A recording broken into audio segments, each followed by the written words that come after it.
Mga kagulat world, tuloy na ang isa sa pinakaabangang laban ng mga tennis fans. Ang Filipina sensation na si Alexandra Ayala ay nakatakdang makaharap ang Croatian veteran na si Donna Vekic sa opening round ng Berlin Tennis Open. Ayon sa mga schedule na inilabas para sa torneo, inaasahang maghaharap ang dalawa mamaya at 5 p.m. Philippine time. Isang laban na maraming Pinoy fans ang matagal nang hinihintay. Hindi ito ordinaryong first round match. Ito ay sagupaan ng dalawang manlalarong may sari-sariling momentum papasok sa grass court season. Si Alex ay galing sa matitinding kampanya sa mga nakaraang torneo at patuloy na nagpapatunay na kaya niyang makipagsabayan sa pinakamahuhusay sa WTA Tour. Samantala, si Donna Vekic ay bagong korona bilang kampiyon sa Queen's Club matapos talunin si Emma Raducanu sa finals, dahilan upang mas tumaas ang kanyang kumpiyansa bago ang Berlin Open. Mas lalong umiinit ang istorya. Dahil may magandang alaala si Alex laban kay Vekic. Noong ASB Classic ngayong taon, nagawa ng Pinay star na pabagsakin ang Croatian veteran sa 3 set na laban, patunay na kaya niyang makahanap ng paraan laban sa agresibong estilo ng kanyang kalaban. Ngunit ngayon, ibang Donna Vekic ang haharap kay Alex. Mainit ang laro, sariwa ang kumpiyansa at galing sa isang malaking titulo. Kaya ang tanong ng buong Pilipinas, maulit ba ang panalo ni Alex o makakaganti na si Vekic sa kanilang muling pagtatagpo? At kung pagbabasehan ang kasalukuyang sitwasyon ng dalawang manlalaro, masasabi nating isa ito sa pinakamalalaking first-round matches na haharapin ni Alex ngayong grass court season.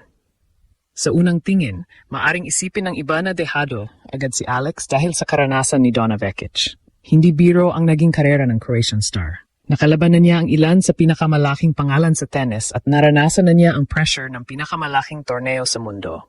Ngunit may isang bagay na hindi dapat kalimutan. Natalo na ni Alex si Donna Vekic. Noong ASP Classic sa Auckland, nagpakita si Alex ng matinding composure at fighting spirit upang baliktarin ang laban matapos mawala ang unang set.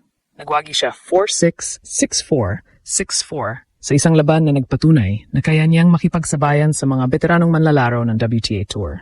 Ang panalong iyon ay hindi lamang simpleng resulta sa record books. Nagbigay ito ng kumpiyansa kay Alex na kaya niyang basahin ang laro ni Vekic at mag-adjust habang tumatagal ang laban. Pero ngayong Berlin Open, ibang sitwasyon na ang haharapin ng Pinay sensation. Ang pinakamalaking pagbabago ay ang kasalukuyang porma ni Donna Vekic. Papasok siya sa torneo bilang bagong kampiyon ng Queen's Club matapos niyang talunin si Emma Raducanu sa isang high-pressure final. Ipinakita ni Vekic sa torneo na kaya niyang dominahin ang mga laban gamit ang kanyang malalakas na serve, agresibong baseline game at napakagandang grass court movement. At alam nating lahat na iba ang laro sa grass. Mas mabilis ang bola, mas maikli ang rallies, mas mahalaga ang serve at first strike tennis. Ito mismo ang mga aspeto ng laro na matagal ng lakas ni Vekic. Ngunit narito ang dahilan kung bakit nananatiling exciting ang laban para kay Alex. Ang grass court ay isa ring surface na nagbibigay ng pagkakataon sa mga fearless players. At kung may isang bagay na paulit-ulit nang ipinakita ni Alex sa kanyang career, iyon ay ang kanyang kakayahang lumaban ng walang takot kahit sino pa ang nasa kabilang side ng net. Sa mga nakaraang taon, nakita natin siyang magtala ng mga upset wins laban sa mas mataas ang ranking. Nakita rin natin kung paano siya nag-improve sa kanyang movement, shot selection, at mental toughness. Kaya kahit paborito sa papel si Donna Vekic, hindi ito laban na ipanalo sa ranking lamang.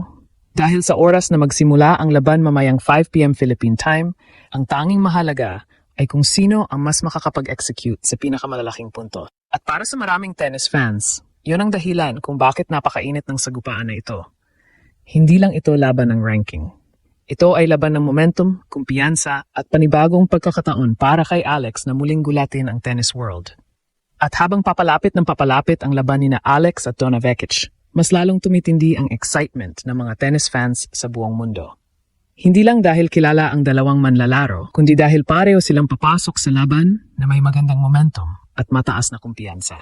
Para kay Alex, ito na naman ang isa sa mga pagkakataong maaring magbukas ng mas malaking pinto sa kanyang karera.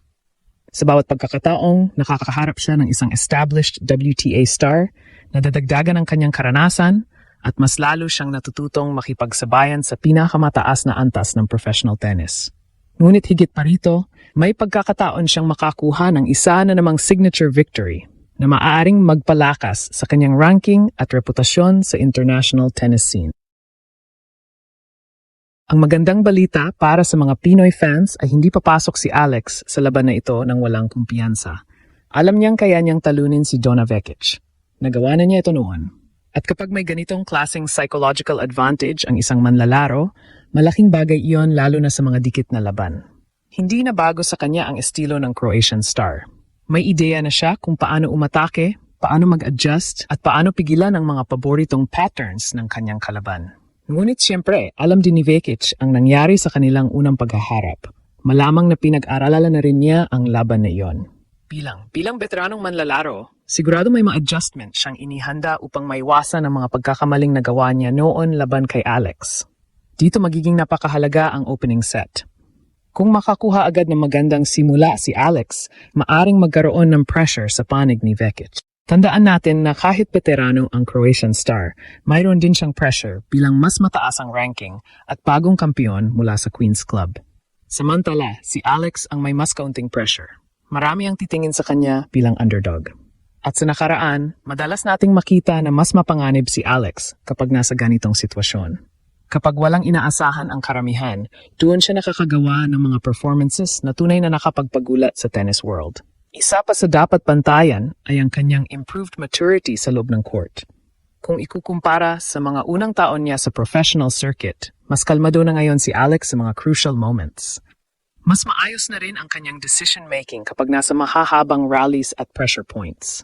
At kung dadalhin niya ang parehong level ng composure sa laban na ito, may malaking posibilidad na makita natin ang isa na namang classic upset victory. Kaya naman isang bagay ang malinaw bago magsimula ang laban. Hindi ito simpleng first-round encounter lang. Ito ay pagkakataon para kay Alex na muling patunayan na kabilang na siya sa mga manlalarong kayang makipagsabayan sa pinakamahusay sa mundo. At kung muling mananaig ang kanyang tapang, disiplina at fighting spirit, maaring masaksihan natin mamaya ang isa na namang malaking sorpresa na pag-uusapan ng buong tennis community. Mga kagulat world, ilang oras na lamang ang natitira bago tuluyang magsimula ang inaabangang rematch ni na Alex at Donna Vekic. Sa papel, maaring paborito si Vekic dahil sa kanyang karanasan, ranking at sariwang titulo sa grass court.